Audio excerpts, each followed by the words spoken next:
Welcome दोस्तों, आप सभी लोग स्वागत है हमारे चैनल द एडवेंचर क्लासेस में। आज हम लोग पढ़ रहे हैं कथन एवं पूर्ण अवधारणाएं। ये प्रश्न आपके परीक्षा में 1 से 2 प्रश्न आता रहता है। किसी भी परीक्षा में दीजिए, चाहे एसएससी का हो, चाहे आपका रेलवे हो, चाहे बैंकिंग हो, चाहे कांस्टेबल का हो, सभी परीक्षाओं में इनसे एक आध प्रश्न जरूर आता रहता है। देखिए, कथन एवं पूर्ण अवधारणाएं होती क्या चीज़ है। कथन सबको पता है। कथन क्या होता है, मतलब किसी चीज़ के बारे में हम कह दें तो कथन। अब वो कथन सही है गलत है वो मतलब नहीं होता। कथन तो कथन होता है, हम भले गलत कह दें, लेकिन मैंने कहा क्या गया कथन।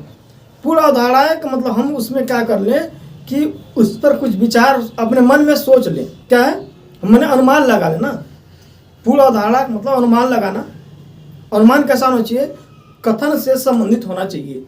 कथन से संबंधित होना चाहिए अनुमान, या फिर पूर्ण अवधारणा क्या बोलते हैं उसको। जैसे हम किसी चीज़ के बारे में कह दिया कि उसमें कोई व्यक्ति जो है डूब गया, क्या गया, नदी में डूब गया। लोग क्या कहेंगे, हो सकता है नदी के गड्ढे पानी में चला गया होगा, गहरे पानी में। क्या यह अनुमान हो गया। किसी ने कह दिया या डूब गया, तो कोई व्यक्ति कह देगा। जैसे मान लीजिए कि कोई घटना हो जाती है, गाँव में किसी लड़के की डेथ हो गई तालाब में डूबने की वजह से, तो अनुमान क्या क्या लगाएंगे लोग, ये लगा लेंगे हो सकता है इसके घर में दुश्मनी हो गया, लोग ले जा करके डुबा दिए होंगे। एक आएगा उसका अनुमान हो गया, ये तो अनुमान हो गया हमारा। और कुछ लोग सोचेंगे हो सकता है तैरना ना आता हो, बीच गड्ढे में चला गया हो, ये भी तो अनुमान सही है। तो मतलब ऐसा अनुमान होना चाहिए कि जो कि उससे संबंधित होना चाहिए। क्या होना चाहिए, संबंधित होना चाहिए कथन से। जो कथन है, अब कथन सही है गलत है वो हमको नहीं पता है। मैंने हमको कह दिया किसी ने कि फला आदमी डूब गया, अब वो नहीं डूबा है या डूबा है, वो उससे हमसे लेने देना कुछ भी नहीं है। जब कह दिया तो उसको क्या मानना है, सत्य मानना है। ठीक, कथन को सत्य मानना है। उसी के आधार पे अपने क्या करना है, अवधारणा, पूर्ण अवधारणा मतलब अपने विचार को व्यक्त करना होता है। ठीक, जैसे भी यहाँ पर प्रश्न लिखा हुआ है कि नीचे दिए गए प्रत्येक प्रश्न में एक कथन दिया गया है। मतलब अभी एक प्रश्न है, और भी प्रश्न आएंगे। एक कथन दिया रहेगा और उसमें जो है 2 पूर्ण अवधारणाएं, जिसे कथन है क्या 2 पूर्ण अवधारणा दिए गए हैं, जिन्हें क्रमशः 1 और 2 दिया गया है। पूर्ण अवधारणा को ध्यान में रखते हुए, ठीक, में से कथन पूर्ण अवधारणाओं को ध्यान में लेकर उन दोनों पूर्ण अवधारणाओं को कौन सी कथन में अंतर्निहित है। देखिए, नीचे दिए गए प्रत्येक प्रश्न में एक कथन दिया गया है और उसके नीचे 2 पूर्ण अवधारणा दी गई है, जिन्हें क्रमांक 1 और 2 दिए गए हैं। आप दिए गए कथन और पूर्ण अवधारणाओं को, दिए गए कथन और पूर्ण अवधारणाओं को ध्यान में लेकर उन दोनों पूर्ण अवधारणाओं से कौन सा कथन, कौन सी कथन में क्या है अंतर्निहित है। मतलब कौन सी पूर्ण अवधारणा कथन में क्या है अंतर्निहित, मतलब क्या है समाहित है, डायरेक्टली या इनडायरेक्टली। ठीक, अप्रत्यक्ष रूप से, डायरेक्टली नहीं, अप्रत्यक्ष। जैसे मानता है कि राष्ट्रपति का चुनाव होता है तो उसमें विधायक और सांसद क्या करते हैं, वोट देते हैं। तो कहीं ना कहीं हम भी कह सकते हैं कि हम भी वोट दिए हैं, लेकिन हम तो वोट नहीं देते हैं सांसद और विधायक को, राष्ट्रपति को, लेकिन हमारे द्वारा चुने गए ही तो लोग वोट दे रहे हैं। अगर हम लोग न चुने सांसद विधायक को तो वोट कैसे देंगे। ठीक, तो कहीं ना कहीं अप्रत्यक्ष रूप से, ठीक, अप्रत्यक्ष दोनों रूप से हो सकता है। ठीक, तो पूर्ण अवधारणा से कौन से कथन में क्या है निहित है, उसका निर्णय दीजिए। और ये 4 ऑप्शन लिखा हुआ है, इन 4 में से कोई एक हो सकता है। पहला केवल 1 अंतर्निहित है, केवल 2 अंतर्निहित है, मतलब पूर्ण अवधारणा निहित है। तीसरा न तो 2, न 1 और न 2 धारणाएं अंतर्निहित है, मतलब समाहित है। डी ऑप्शन है, ऑप्शन 1 और 2 दोनों अंतर्निहित है। अब आते हैं हम लोग प्रश्न पे। प्रश्न आपका है कथन, मुंबई से औरंगाबाद जल्दी पहुंचने के लिए विमान से जाइए। ऐसा कहा गया है कि मुंबई से औरंगाबाद जाना है, जल्दी जाना है। जल्दी जाने के लिए विमान से जाइए, यानी कि हवाई जहाज से जाइए, हवाई मार्ग से। ठीक, विमान मतलब हवाई मार्ग से। अब ये हमारा हो गया कथन। इसको क्या मानना है, सत्य मान लीजिए। अब हमारे पास 2 क्या है, पूर्ण अवधारणाएं हैं।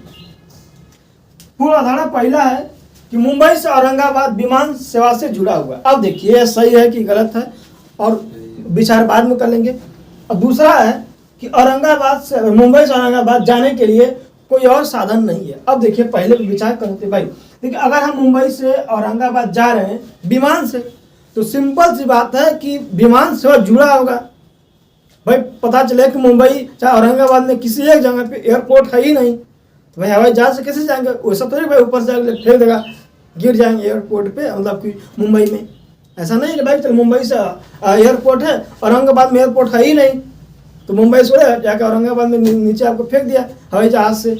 ऐसा ना होना चाहिए ना भाई। अगर है तो सिंपल सी बात है कि वहाँ पर भी विमान सेवा से जुड़ा होगा, हवाई जहाज मुंबई से औरंगाबाद जाती होगी, तब तो भाई जल्दी जा रहा है। यानी कि ऑप्शन ए पहला पूरा उधाड़ा है, मुंबई से औरंगाबाद विमान सेवा से जुड़ा होगा तभी हम जल्दी जाएंगे। यानी कि पहला तो सही है बिल्कुल।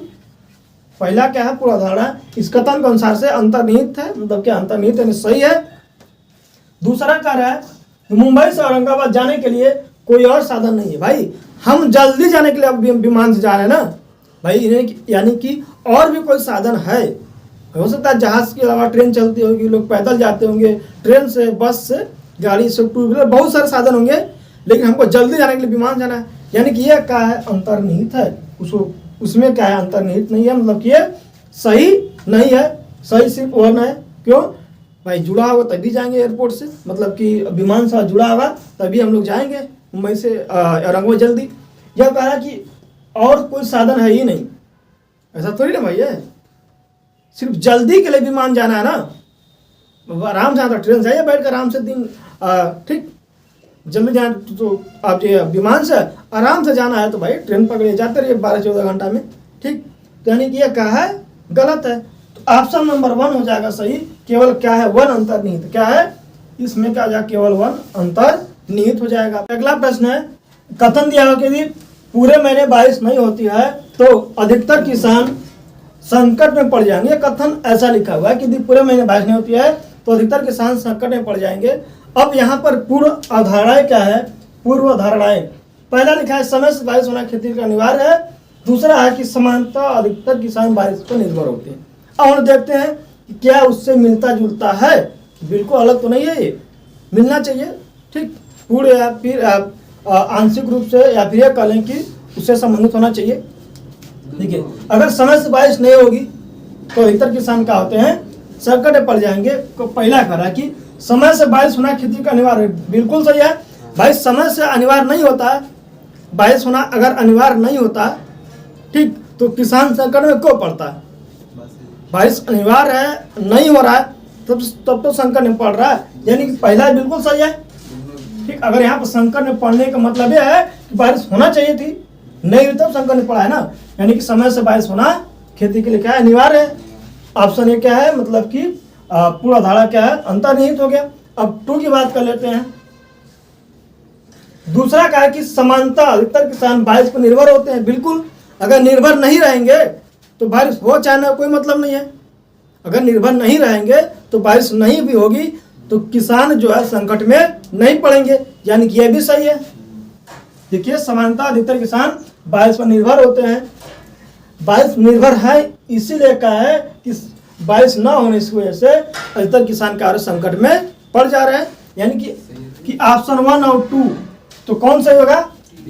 पूर्ण अवधारणा है 1 और 2 दोनों का अंतर्निहित है। दूसरा क्वेश्चन है कि सिगरेट पीना कथन कर रहा है, सिगरेट पीना स्वास्थ्य के लिए हानिकारक है। ये क्या है?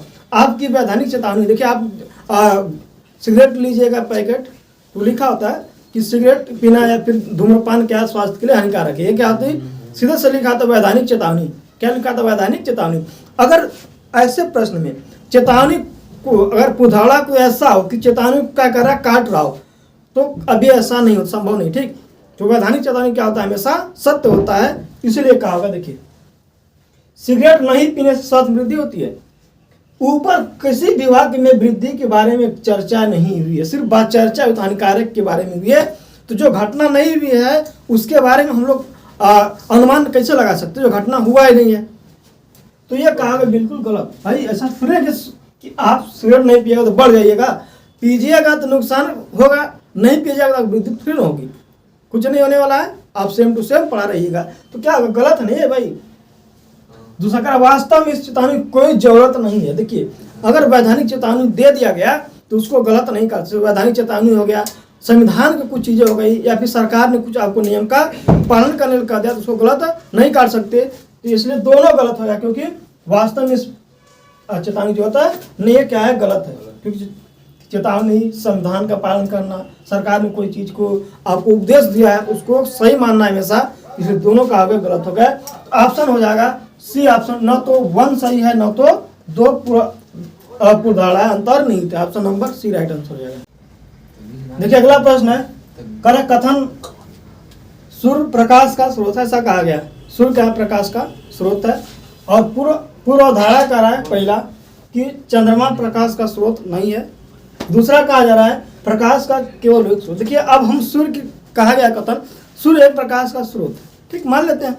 अब कह रहा कि चंद्रमा प्रकाश का स्रोत नहीं, हम भाई कथन से पूरी का पूरी कोई लेना देना ही नहीं है, क्या गलत है ना भाई। चंद्रमा के बारे में कथन ही नहीं कहा जा रहा है, हम क्यों लेंगे। कारण प्रकाश का केवल एक स्रोत है, सूर्य प्रकाश का स्रोत है ऐसा माना गया है। तो और भी तो कोई स्रोत है क्या, और भी अगर ऊपर ये कहा जाता कि सूर्य केवल सूर्य प्रकाश का स्रोत है तो उस केस में ये सही होता, लेकिन तो दोनों से, लेकिन केवल शब्द नहीं कहा गया, तो भाई हो सकता है और भी कोई होगा प्रकाश का स्रोत। सूर्य प्रकाश का स्रोत है तो प्रकाश का केवल स्रोत है नहीं, प्रकाश के और भी स्रोत होंगे, ये भी गलत हो गया। और चंद्रमा के बारे में बातें नहीं किया गया, अगर केवल शब्द होता तो दोनों सही होता। लेकिन यहाँ पर सूर्य प्रकाश का स्रोत है और नीचे कह रहा है कि चंद्रमा स्रोत का प्रकाश का स्रोत नहीं है, इसके बारे में बात नहीं, क्योंकि चंद्रमा हो सकता है। क्या बात, दोनों गलत होंगे, यानी कि ऑप्शन नंबर सी, न तो 1 अंतर्निहित का, न तो 2। देखिए अगला प्रश्न है, कथन कह रहा है केवल प्रथम श्रेणी वालों को प्रवेश दिया गया, ऐसा कहा है केवल फर्स्ट क्लास वालों को प्रवेश दिया गया। उसके बाद कह रहा है कि दूसरा कथन है, यहाँ पे 2 कथन दिया हुआ, दोनों पूर्वधारणा है। दूसरा कथन है कि राम प्रथम श्रेणी वाला है, दोनों चीजें लिखी हुई है। निष्कर्ष में पूर्वधारणा कर रहा है कि राम को प्रवेश दिया गया है, बिल्कुल सही है, क्योंकि ऊपर कहा है कि प्रथम श्रेणी वालों को प्रवेश दिया गया है और राम का प्रथम श्रेणी वाला, यानी कि राम को प्रवेश मिला होगा, राम को प्रवेश मिला होगा, यानी कि यह तो सही है भाई, राम को प्रवेश मिला है ना, क्योंकि राम का प्रथम श्रेणी वाला है और ऊपर का केवल प्रथम श्रेणी वालों को प्रवेश दिया गया। तो आप देखिए प्रथम श्रेणी में जरूर नहीं केवल राम हो, राम के अलावा कई लोग भी तो होंगे भाई, कई लोग भी होंगे, सिर्फ हम ही अकेले जो प्रथम श्रेणी में पास होंगे, कई लोग होंगे, यानी पहला तो सही है भाई, राम को प्रवेश दिया गया है क्योंकि प्रथम क्लास में। दूसरा कह रहा है केवल राम को प्रवेश दिया गया, भाई अब अकेले थोड़ी फर्स्ट हम लोग पास है, बहुत लोग होंगे जो कि प्रथम डिवीजन में होंगे, तो यानी कि दूसरा क्या होगा, गलत है। क्यों गलत है कि यहाँ पर केवल शब्द दे दिया गया है, क्या कह दिया गया, केवल राम को प्रवेश दिया गया, ये गलत है। ये क्या सही है, क्योंकि राम को प्रवेश दिया गया, क्यों दिया, क्योंकि अब पहला कह रहा ऊपर कि प्रथम श्रेणी को प्रवेश दिया गया है, नीचे राम को प्रवेश, राम प्रथम श्रेणी वाला है, अगर राम प्रथम श्रेणी वाला है तो राम को प्रवेश मिलेगा, तो यहाँ पर राम को प्रवेश मिलेगा यहाँ पे। लेकिन कह रहा है कि राम के अलावा किसी और को मिलेगा ही नहीं, ये ऐसा कुछ भी नहीं है, क्योंकि एक ही लोग तो होंगे नहीं, ठीक। तो 2 तो गलत हो गया आपका, पहला केवल क्या हो गया, सही। ऑप्शन ए का होगा राइट आंसर। कमेंट करके जरूर बताइएगा कि किस पॉइंट पर नहीं समझ में आया, ठीक।